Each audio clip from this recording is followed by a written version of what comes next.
In a world where wealth can buy almost anything, one man discovered that money could not save him from the one truth we all must face. Adrian Reed, a powerful millionaire CEO, was given just 3 months to live. His empire stretched across cities, but his nights were empty, echoing with silence. Then, when despair had almost consumed him, hope arrived in the smallest, most unexpected form: a little girl with a wrinkled paper crane. That fragile gift, folded with clumsy little fingers, carried more strength than all the contracts, buildings, and fortunes Adrian had ever built. It was not just paper. It was a spark that would change his life forever. Stay with us as we uncover a story of courage, love, and second chances that will touch your heart. And if you believe in stories that heal the soul, subscribe now to Hidden Echo Stories. In the stillness of a hospital room, Adrian Reed felt the weight of silence heavier than any boardroom pressure he had ever faced. A man who once commanded fleets of trucks and 1,000 employees now found himself confined to a single sterile space, with nothing but the ticking of a clock and the shallow rhythm of his own uncertain breath. The walls were pale and merciless, the kind of white that seemed to erase a person bit by bit. His empire had been built through calculations, risk assessments, and bold decisions, but here those same instincts failed him. The doctors had been clear: 3 months at best, unless he took a surgery that offered no guarantees. He had always prided himself on knowing which risks were worth taking, but for the first time he could not see the path forward. He stared at the stack of forms before him, his name printed in sharp black letters at the bottom of each page. The legal language blurred into a storm of words that promised nothing but danger and loss. Prognosis, complications, survival rate, phrases that stripped him of the power he once wore like armor. His pen hovered above the signature line, trembling slightly. In his hand it felt less like a tool and more like a verdict. He leaned back in the hospital bed, his chest heavy, the cold air pressing down on him until it seemed the room itself was conspiring to swallow him whole.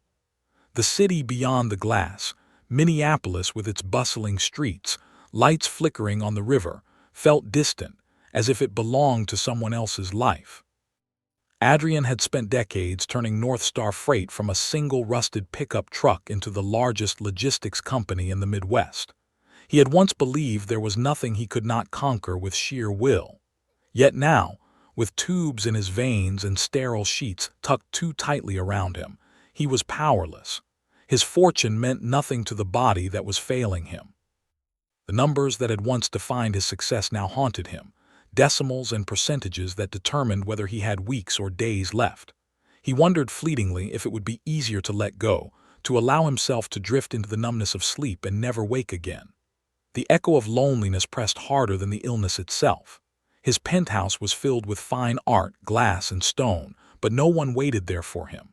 His victories had been hollow, his empire vast, yet his life unbearably empty.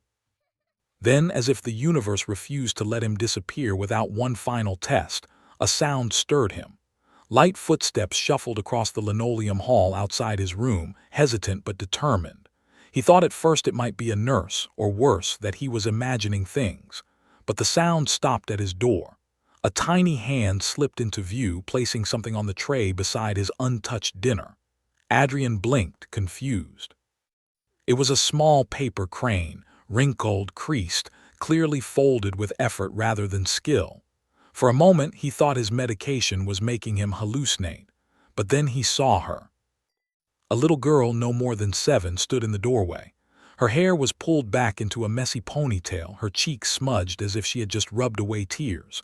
Her eyes were bright, steady, and far too old for her small frame. "I made you something," she said softly, almost afraid her words would not reach him. "For luck." Her voice pierced through the heavy silence, fragile yet unshakable. Adrian looked down at the crane again. It was nothing more than a folded receipt, but in that instant it felt as valuable as gold. His throat tightened, his breath catching. He had not felt such sincerity directed at him in years. He whispered hoarsely, "You made this." She nodded, serious and solemn. "My mom says luck works better when you share it. You look sad." Adrian tried to form words to explain that sadness was too small a word for the cavern inside him, but instead his lips curved into a smile, weak, broken, but real. "Thank you," he managed, his voice ragged. "That's the kindest thing anyone has done for me in a very long time." Just then a woman rushed into the doorway, her scrubs wrinkled, a coffee stain marking her sleeve. Her eyes were weary but sharp with worry. "Nora," she said, her tone caught between scolding and relief. She looked at Adrian, flustered. "I'm so sorry. I'm Maya. I work down the hall. She shouldn't have." But Adrian lifted a trembling hand toward the crane. "Please," he said, the word thick with emotion. "Don't be sorry. This helps." Maya froze, her eyes softening as she took in the sight of the fragile man clutching her daughter's origami gift like a lifeline. Nora, still standing bravely by the bed, added with the authority only a child could possess. "It's magic. If you keep it close, you'll feel braver." Adrian swallowed, blinking against the sudden sting in his eyes. For weeks he had felt nothing but resignation. Yet here, with a child's belief shining like a lantern in the dark, something inside him flickered. He glanced back at the consent forms. For the first time, his hand did not shake as he reached for the pen. He signed his name at the bottom of the page, the weight of the decision somehow lighter than before. When the mother and daughter retreated, Nora peeked back around the door, her small face bright with determination. "Don't forget," she whispered, "magic only works if you believe." Adrian sat alone again, the crane beside his clipboard, but everything felt different. His chest no longer felt like an empty cavern. The sterile room was still white, still merciless, yet it no longer seemed capable of erasing him. He closed his eyes, whispering to himself, but perhaps to the little girl as well, "Okay, I'll fight." The next morning dawned gray, the fog pressing against the hospital windows. Adrian awoke with pain gnawing at his chest, but when his eyes fell upon the crane perched stubbornly on his nightstand, he felt something new. It was not strength, not yet, but it was enough. He touched the folded paper gently, running his thumb along its imperfect creases. It was proof that even the smallest act of kindness could pierce despair. He realized then that he was no longer alone in his fight. Somewhere nearby was a little girl who believed in him, and that belief mattered more than all the wealth he had ever accumulated. The night before the surgery was restless.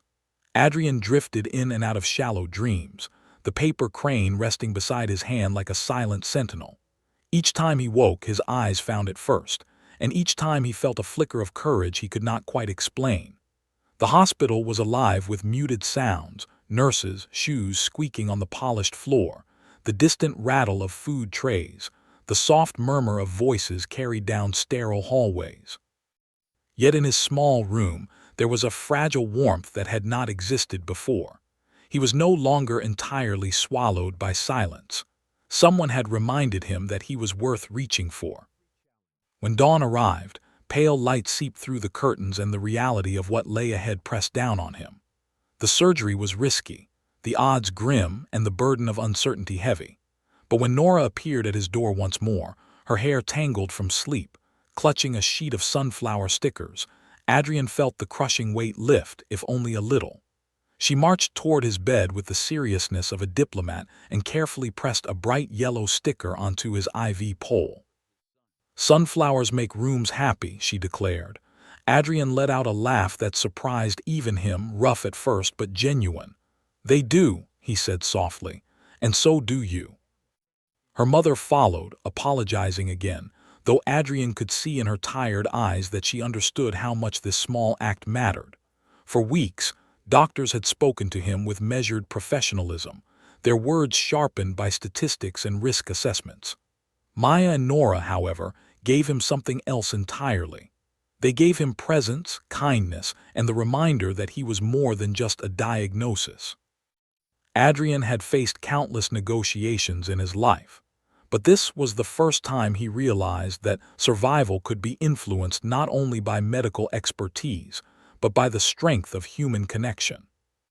When the time came for the orderlies to wheel him toward the operating suite, Adrian's pulse raced.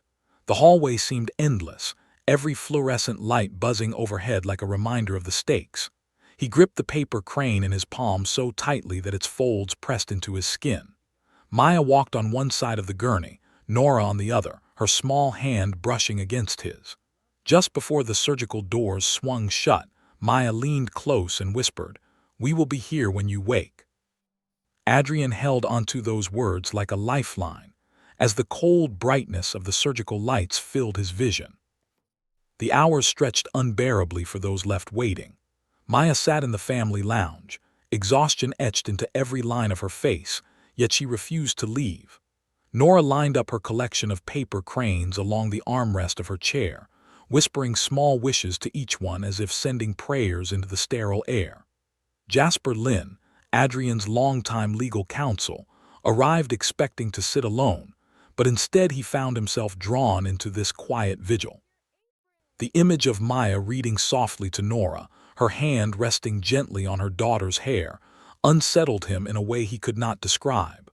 For years, he had known Adrian as relentless, demanding, even harsh. Now he saw that this powerful man had people who cared enough to wait with unwavering patience. When at last Dr. Desai emerged, fatigue etched deep into her face, her words trembled with the gravity of the hours behind her. "It was difficult," she admitted, "but we got it all.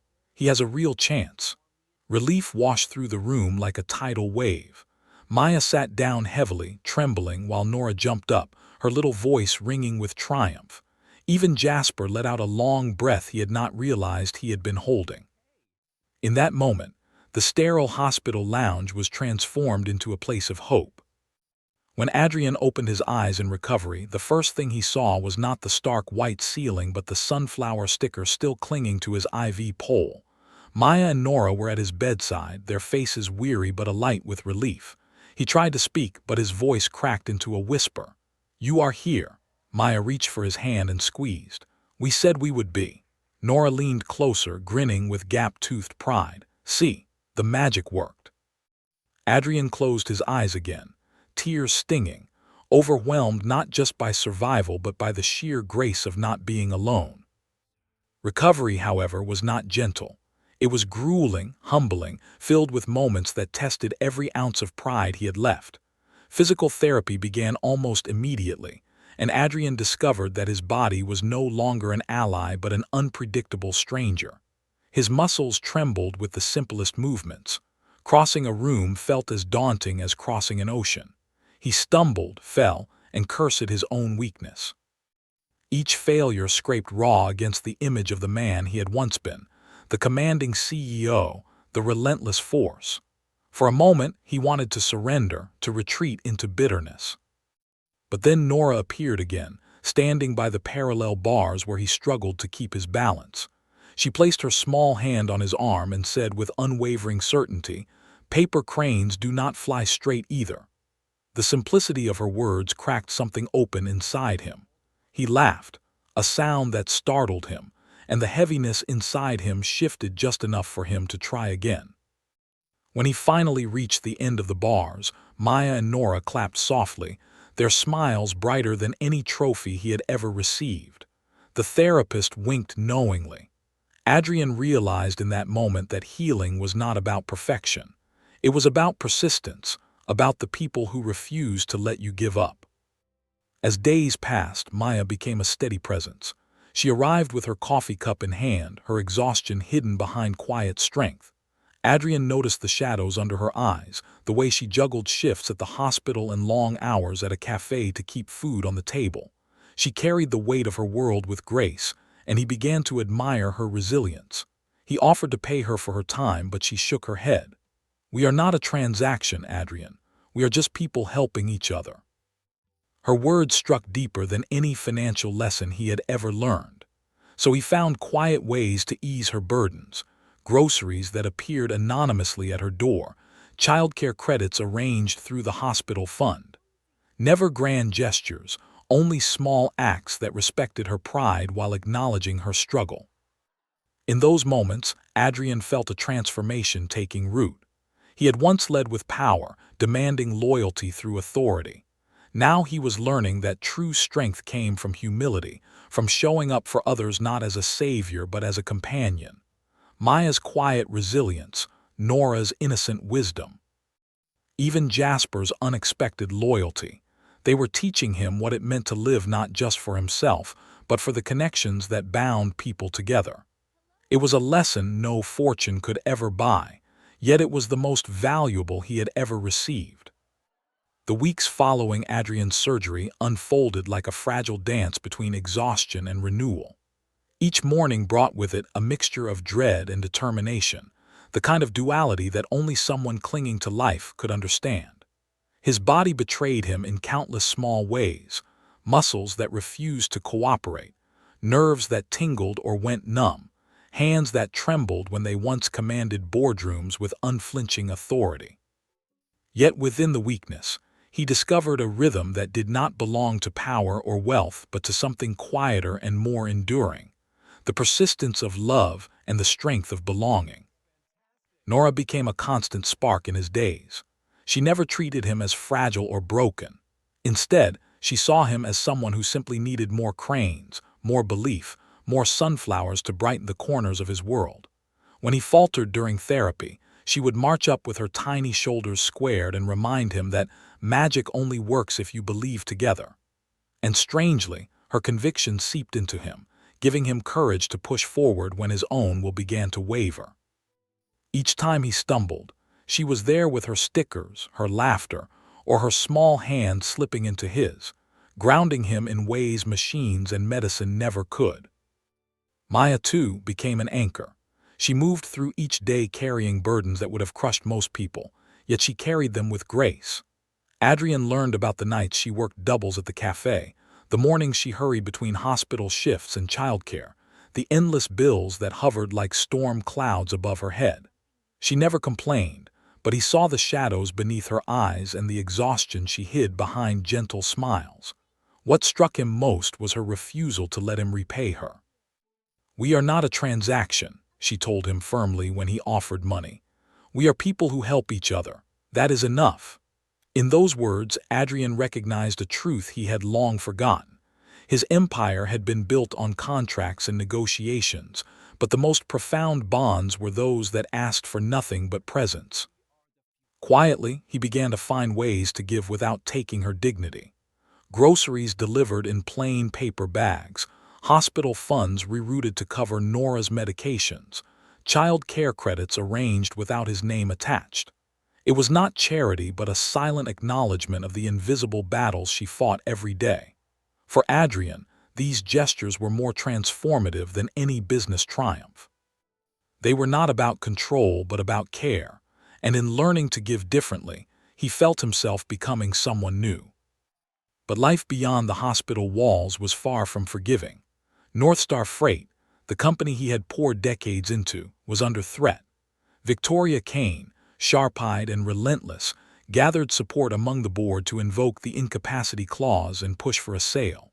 Riverton Holdings stood ready with an offer that promised shareholders quick returns at the cost of the company's soul. Adrian followed the updates from Jasper and Malik with a quiet intensity. Once, he would have fought with ferocity to protect his empire for the sake of power alone.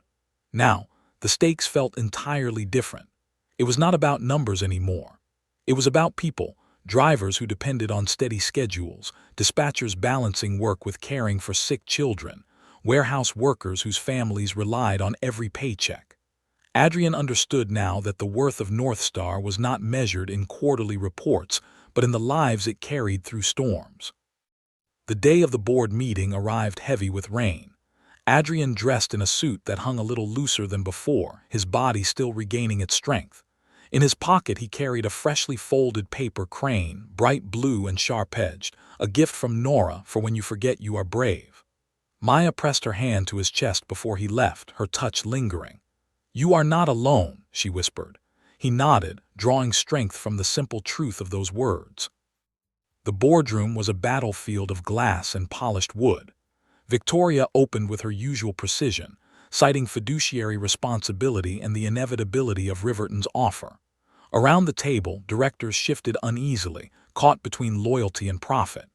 Adrian stood slowly, his voice low but steady. He did not speak of numbers at first. Instead, he spoke of people, the families behind every shipment, the sacrifices made quietly in the shadows of warehouses and long highways. Then he laid out his proposal. Family First, a program designed to protect workers during crises, to grant caregiver leave, to offer support when storms struck. Not sentiment, he argued, but strategy. Investing in people was the only way to ensure the company's survival in the long run. Malik presented the data, charts glowing with evidence that compassion had already paid dividends. Retention was higher, accidents fewer, morale visibly stronger. A dispatcher stood to share her story about choosing her child's health without losing her job. A driver spoke of caring for his ailing father thanks to flexible schedules. For the first time in years, the boardroom was filled not with cold reports but with human voices that carried weight beyond numbers. Adrian's hands trembled as he finished, not with fear but with the sheer force of emotion. North Star is not just trucks and steel, he said. It is the people who carry its name home every night. Without them, there is nothing left worth selling. The vote was tense. Victoria's smile was thin, her eyes calculating, but when the results came, Family First survived. The sale was tabled, not ended, but Adrian knew they had shifted something larger than policy. They had proven that compassion could stand in the same room as profit and hold its ground. As he stepped out of the boardroom, rain streaked the glass and Maya was waiting. Nora skipped ahead, holding out a paper crane as if sealing the victory with childish certainty. Adrian took her hand, his heart fuller than it had been in years. The battle was not over, but he no longer fought alone. In the weeks that followed, Adrian's life began to bloom in unexpected ways. His new apartment was modest, nothing like the penthouse he once occupied, but it was alive with sounds that mattered. Nora's laughter echoed through the hallway, Maya's keys jingled at the door, neighbors greeted him by name. Evenings became rituals, homework spread across the table, the smell of food on the stove, paper cranes scattered across the floor like bright confetti. For the first time, Adrian felt what it meant to belong not to a company, but to a family. He found joy in the simplest things, burning the stew and laughing as Maya teased him with an old apron, walking Nora to school and listening to her chatter about playground adventures, sitting on the balcony at night wrapped in a blanket while the city hummed below. Each moment stitched together a life that was messy, imperfect, and profoundly real. He no longer measured his worth in balance sheets, but in the warmth of shared meals and the quiet reassurance of hands clasped together in the dark. One evening, Nora handed him yet another crane, bright yellow this time. "For when you forget you are brave," she said again, her eyes steady. Adrian held it close, realizing that bravery was not the absence of fear but the decision to keep going anyway, especially when someone believed in you. He had once thought survival would mean reclaiming his old life. Now he understood it meant building something entirely new, something softer, stronger, and infinitely more precious. Adrian Reed once believed his legacy would be measured in buildings, contracts, and numbers etched on balance sheets. For decades, he lived in towering silence, a man admired from a distance but never truly known. Yet it was not wealth or influence that saved him when life narrowed to 3 fragile months. It was a paper crane, folded with small hands, offered with the pure conviction of a child who believed in magic. That simple gift became the thread that stitched him back to life, not through fortune, but through connection. In Nora's laughter, Adrian found courage. In Maya's steady presence, he discovered grace. Through struggle and recovery, through setbacks and small triumphs, he learned that strength is not found in the absence of fear, but in the willingness to keep walking forward when others walk beside you. He came to understand that healing is not about returning to what once was, but about building something new, something woven from kindness, trust, and chosen family. The fight to protect North Star Freight mirrored the fight within Adrian's own heart. Faced with a boardroom eager to trade people for profit, he chose differently. He stood not as a CEO chasing numbers, but as a man who had learned what truly matters. His voice trembled not with weakness but with conviction, declaring that a company's worth is measured not in steel and stock prices, but in the families who carry its name home each night. And in that moment, he redefined not only his company but himself. Life after survival was not flawless, nor was it easy. There were still bills, still storms, still moments of doubt. Yet Adrian's days became filled with warmth he had never known before. A little girl's stickers turning hospital poles into gardens, dinners shared around a crowded table, neighbors' footsteps echoing in a hallway that felt alive. He learned that home is not marble floors or penthouse views. Home is the sound of laughter seeping through thin walls, the smell of food on the stove, the simple comfort of knowing you are no longer alone. What began as despair ended as belonging. What started as a countdown became a second chance. And at the heart of it all was one truth: love and kindness, no matter how small, can change everything. Adrian's story is not only about survival. It is about transformation, about the courage to open the door and let others in, about the healing power of showing up for one another. If this story stirred something in your heart, if it reminded you that even the smallest acts of love can carry us through the darkest storms, then stay with us. Subscribe to Hidden Echo Stories and join us for more tales that touch the soul, stories that remind us that tomorrow, no matter how uncertain, can still be a gift worth believing in.